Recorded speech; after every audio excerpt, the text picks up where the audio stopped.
Hey guys, I'm going to try to put the numbers in perspective here using pennies.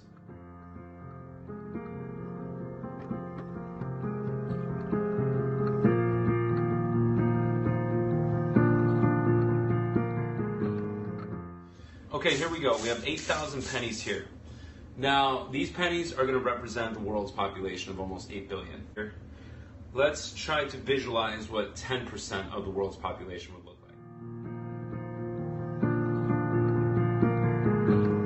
Okay, now let's see what 1% of the world's population looks like.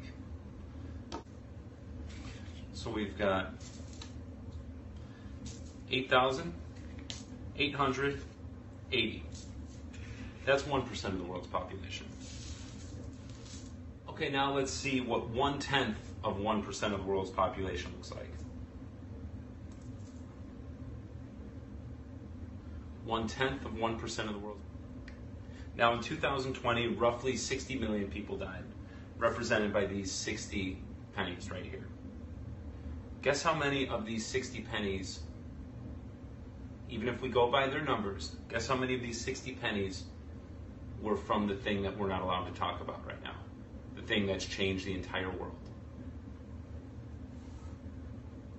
Roughly 2. Guess what the average age of these 2 pennies are? Right around 80 years old. The media never once tried to put any of this in perspective to you. We've had to change up the way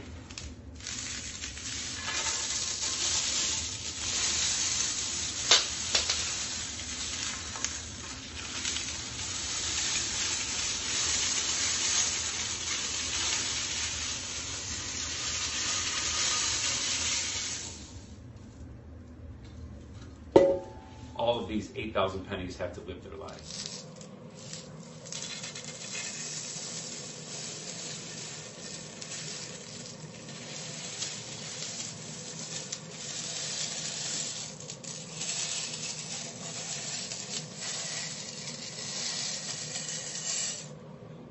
Two pennies.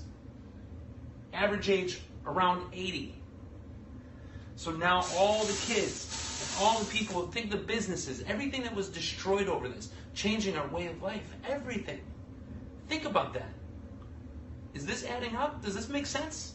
For these 2 pennies, all 8,000 of these have their lives completely turned upside down. And now we have to start injecting stuff. Does that seem right? Does that seem normal? I don't think so. And having your kids go through all this stuff, and any parent that's still allowing their kid to put one of those things on their face, you better think twice, because the damage you're doing to them right now and making them feel like that's normal. We all have a right to openly breathe. We all have a right to live our lives in a normal way. Don't buy into what the media is selling, because the media will never put it this way, because there's a bigger thing at hand right now. I hope this helped maybe put things in perspective.